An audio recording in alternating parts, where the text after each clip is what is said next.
Salam Jasmira. Kembali lagi bersama Buki di kelas sejarah. Hari ini kita akan belajar tentang kebijakan pemerintah kolonial yang ada di Indonesia. Untuk lebih jelasnya bisa lihat slide berikut. Assalamualaikum warahmatullahi wabarakatuh. Oke, materi kita kali ini adalah kebijakan pemerintah kolonial di Indonesia. Kalau kita kemarin sudah berbicara tentang masuknya bangsa barat ya, kemudian tentang VOC, maka sekarang kita akan bahas tentang kebijakan pemerintah kolonial di Indonesia. Kebijakan VOC di Indonesia. Ada 7 poin kebijakan yang dilakukan VOC di Indonesia. Saya mengingatkan kembali bahwa VOC ini kongsi dagang Belanda ya. Dia bukan pemerintah Belandanya, tapi dia mempunyai keistimewaan. VOC ini mempunyai keistimewaan hak yang disebut nanti sebagai hak oktroy ya, di mana dia diperbolehkan untuk memiliki angkatan perang sendiri dan hak untuk berperang juga, hak untuk mencetak uang juga gitu. Jadi dia seperti sebuah pemerintahan tapi dia bukan pemerintah. Tapi VOC ini adalah kongsi dagang. Di sini ada 7 kebijakan VOC di Indonesia. Yang pertama ini menentukan luas areal penanaman rempah-rempah. 2. Menentukan jumlah tanaman rempah-rempah. 3. Melarang Maluku menjual rempah-rempah negara lain. 4. Mengadakan penebangan tanaman yang melebihi reduksi atau ekstirpasi. 5. Meminta upeti kepada kerajaan yang tunduk kepada VOC. 6. Rakyat diwajibkan menanam tanaman tertentu dan menjualnya kembali ke VOC dengan harga murah. Yang ketujuh, melaksanakan politik adu domba.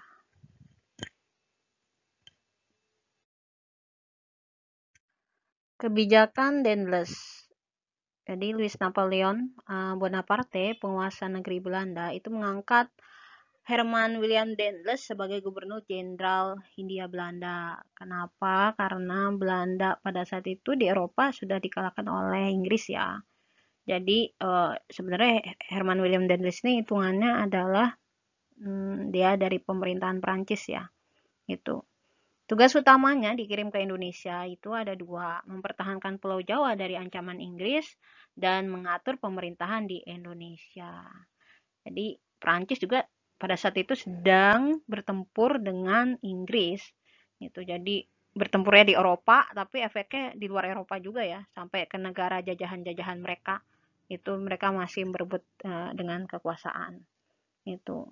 Langkah yang dilakukan oleh Daendels untuk mencapai tujuannya, dia melakukan pembangunan fisik, diantaranya adalah membangun pabrik senjata, kemudian benteng pertahanan, pangkalan armada, dan yang paling fenomenal itu adalah membangun jalan raya pos yang dikenal dengan Jalan Raya Anyer sampai Panarukan sepanjang 1000 kilometer. Ada beberapa sumber juga mengatakan panjang itu adalah 1100 kilometer ya. Itu disebut dengan sebagai jalan pos atau jalan rayanya Daendels. Apakah masih ada? Sisanya masih. Itu apa? Itu jalur Pantura sekarang ini.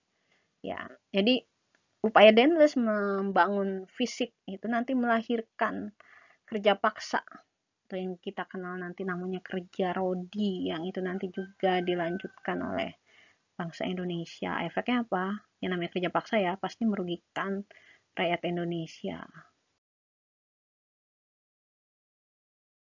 Nah, ini kerja rodi ya. Jadi kerja rodi ini dilakukan pada saat tadi yang saya bilang ketika Daendels membangun pembangunan fisik di Indonesia. Ya, kayak membangun pabrik, membangun pangkalan armada, kemudian membangun jalan raya pos dan membangun benteng-benteng pertahanan.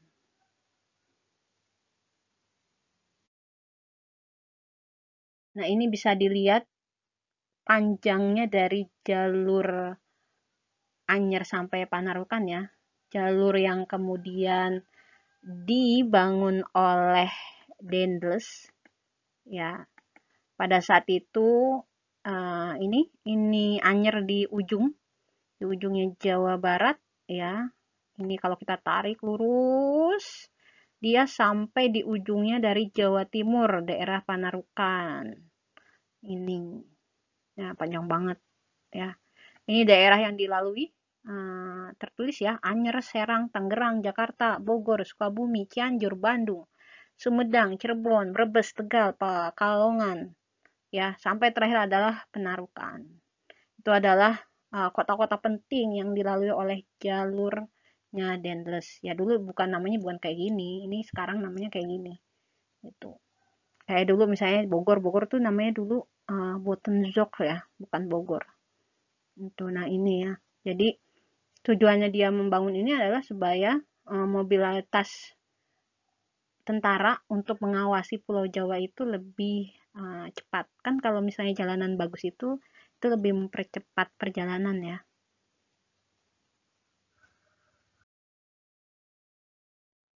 Nah, selanjutnya adalah masa Jensen. Setelah Dendles kemudian diganti oleh Jensen ya. Tapi di masa Jensen ini dia sangat lemah. Jadi Inggris mudah menguasai Indonesia. Itu dia tidak sekuat Dendles ya. Itu. Karena emang di Dendles ditarik karena situasi lebih membutuhkan di Eropa, Dendlesnya ditarik. Itu. Jadi ketika masa Jensen dia lebih lemah sehingga dimanfaatkan oleh Inggris dan akhirnya Inggris berhasil menguasai Indonesia. Dan ini nanti Jensen tahun 1811 ya dengan perjanjian kapitulasi Tuntang akhirnya menyerahkan menyerahkan Indonesia atau Hindia Belanda, dulu namanya Indonesia itu namanya Hindia Belanda, kepada Inggris, khususnya Pulau Jawa ya. Ini dan isi dari kapitulasi Tuntang ini. Ini ada 4 poin. Yang pertama, Pulau Jawa yang dikuasai oleh Belanda diserahkan kepada Inggris. Semua tentara Belanda di Hindia Belanda ditawan oleh Inggris. Orang-orang sipil Belanda itu dipekerjakan di masa pemerintahan Inggris. Maksudnya orang-orang sipil Belanda yang tinggal di Indonesia atau di Hindia Belanda ya. Semua hutang piutang Belanda di Hindia Belanda itu nggak ditanggung sama Inggris. Lagi pula siapa yang menanggung ya? Itu. Kecuali Indonesia yang pada saat perjanjian KMB kita mau menanggung semua utang-utang Belanda. Aduh. Anyway, itu nanti kita bahas yang KMB di kelas 11 ya. Nah, selanjutnya ini masanya Gubernur Jenderal Rafflesia. Ini berasal dari Inggris. Kan tadi setelah Jensen menyerah di tahun 1811 dengan adanya perjanjian Tuntang yang tadi akhirnya Hindia Belanda atau Indonesia dikuasai oleh Inggris. Nah, apa aja sih kebijakan dari Raffles? Kita bisa lihat. Nah, ini kebijakan Raffles di bidang ekonomi, sosial, dan budaya. Ya, di bidang ekonomi dia memberlakukan sistem sewa tanah, nanti yang terkenal dengan sistem land rent system ya. Kemudian dia mewajibkan petani membayar sewa tanah dalam bentuk uang, memungut pajak tanah, ya, mengangkat para bupati menjadi pegawai negeri untuk membantu memungut pajak. Nah, di bidang sosial dia menghapus monopoli, menghapus perbudakan, menghapus penyerahan wajib dan sistem kerja paksa Rodi tadi ya yang diterapkan oleh Dendles. Dan dia membagi Pulau Jawa menjadi 16 karesidenan. Karesidenan itu apa sih? Itu hampir sama kalau sekarang kita samakan dengan provinsi, ya. Terus di bidang budaya dia merintis pembangunan Kebun Raya Bogor.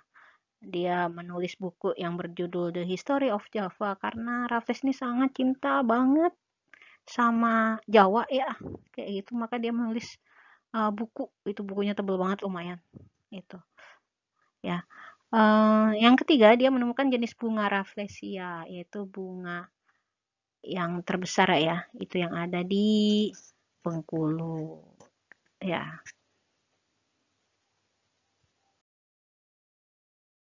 Selanjutnya ini adalah pemerintahan kolonial Belanda ya. Jadi setelah Raffles itu ditarik dari Indonesia karena Inggris kalah di peperangan Eropa, maka Hindia Belanda atau Indonesia kembali kepada kolonial Belanda. Nah, tapi pada saat itu Belanda mengalami kekosongan kas negara dikarenakan perang yang panjang ya di negaranya, di Eropa dan di negara jajahannya termasuk Indonesia atau Hindia Belanda. Kalau di Indonesia ini kasnya terkuras akibat perang Aceh dan perang Diponegoro. Jadi kasnya Belanda ini parah-parah banget. Ya, posisinya sampai nol. Maka untuk itu, pemerintah Belanda mengirimkan ahli keuangannya ke Indonesia ya untuk mengisi kembali kas negara Indonesia dan dia nanti mengirim Gubernur Jenderal Van de Bos.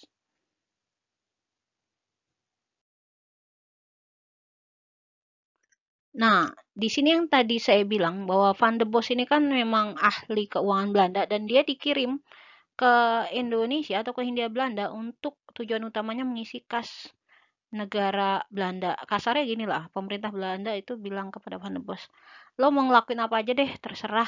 Gitu. Yang penting kas Belanda itu keisi. Maka ada ide brilian yang kemudian ada di otaknya Van de Bos dan dia nanti menciptakan yang namanya sistem tanam paksa. Dan luar biasanya, sistem tanam paksa ini berhasil mengembalikan kas negara Belanda bahkan berlebih dari nol jadi penuh gitu ya. Jadi 100%, bahkan berlebih kalau kita ibaratkan kasnya itu ember itu dan uangnya itu ibarat air itu airnya tuh sampai meluap-luap dari ember ya bayangin itu akibat tanam paksa ya dan apa aja sih isi aturan dari tanam paksanya si Van de Bos ya ini diberlakukan di Indonesia selama kurang lebih 40 tahun nih ya ini ada 6 poin ya isi aturan tanam paksa yang diterapkan oleh Van de Bos. Awalnya sih isinya enak, ya kita bisa baca. Dilihat ini ya, dibaca sendiri ya. Tapi ternyata isi aturan tanam paksa ini ketika diterapkan itu menyimpang dari isinya. Nah, ini pada saat pelaksanaan tanam paksa, ya, tanah yang digunakan tanam paksa sepertiga, bahkan setengah, apalagi tanah yang subur. Kan tadi cuman bilangnya nggak sampai. Ya harusnya cuma sepertiga ya, bahkan. Tapi yang digunakan malah bukan sepertiga, lebih banyaknya setengah. Itu pada pelaksanaan realnya. Jadi wajar kalau pada saat tanam paksa masyarakat Indonesia itu kelaparan karena tanah mereka itu sebagian dipaksa bahkan setengahnya bahkan 3/4 itu dipaksa untuk menanam tanaman rempah-rempah bukan tanaman yang buat dimakan kayak padi kayak gitu bukan.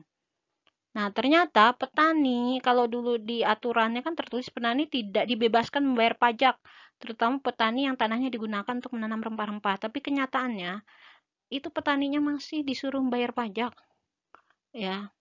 Dan rakyatnya yang bekerja, ya, katanya bekerjanya itu kan cuman sebentar ya. Itu cuma 1/5 jam. Maksudnya 1/5 dari 24 jam kayak gitu. Tapi akhirnya maaf ini saya salah nulis ini tahun ya, harusnya jam. Jadi malah dia melebihi, bahkan kerjanya itu dari pagi sampai sore. Gitu. Nah, dan karena banyak waktu yang terpakai oleh petani untuk ngurusin rempah-rempah yang disuruh ditanam Belanda, akhirnya pekerjaan mereka terbengkalai. Itu pekerjaan utama mereka yang harus mengurusi keluarga, kemudian menanam tanam-tanaman yang untuk dimakan itu terbengkalai. Ya, dan kenapa hasilnya jadi surplus? Ya jelas lah. Karena kan tadi tanahnya sepertiga jadi 3/4. Terus waktu jam bekerjanya harian 1/5 jadi malah setengah harian full ya. Itu. Dan hasilnya pelaksanaan tanam paksa ini membuat rakyat semakin menderita. Dan katanya kan kalau kelebihan produksi, misalnya saya jadi petani, saya harus nyetornya 20 ton ke Belanda. Nah, ketika saya berhasil menyerahkan 23 ton, berarti kan saya kelebihan 3 ton. Artinya saya akan dapat bonus. Itu dikatakan di awal ya sama Belanda. Tapi ternyata tidak, sama aja. Jadi Belanda itu manis di awal, menyakitkan di akhir.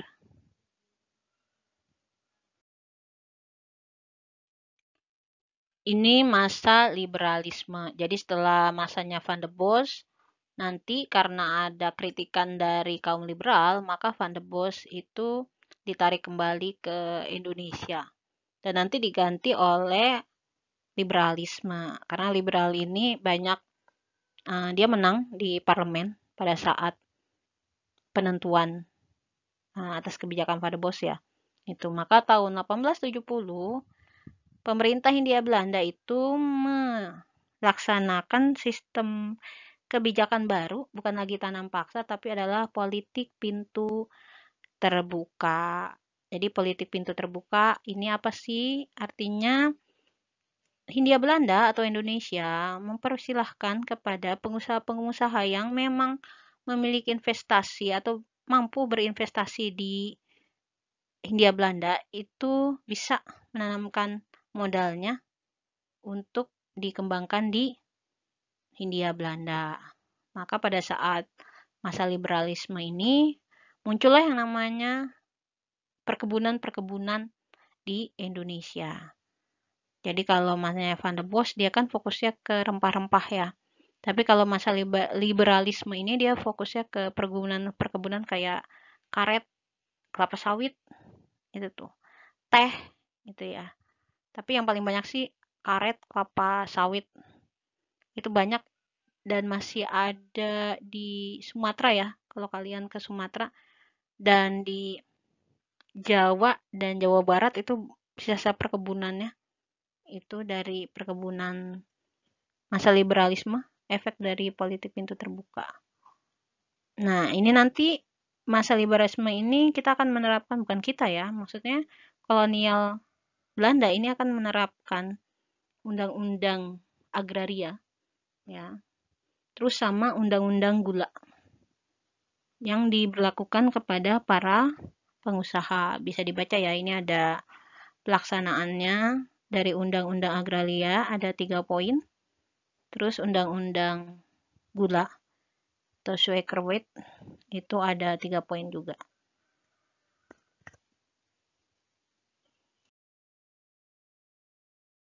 Nah, ini sekarang tugasnya. Tugasnya itu adalah membuat tabel kebijakan di masa pemerintah kolonial.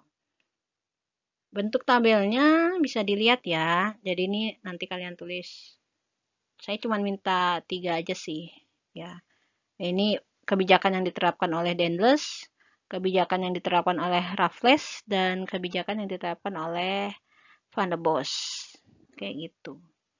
Ya, biasa harus ditulis tangan, di kertas boleh, di bukunya juga boleh, terus dikirim ke Google Classroom. Nanti saya akan buatkan di sana ya.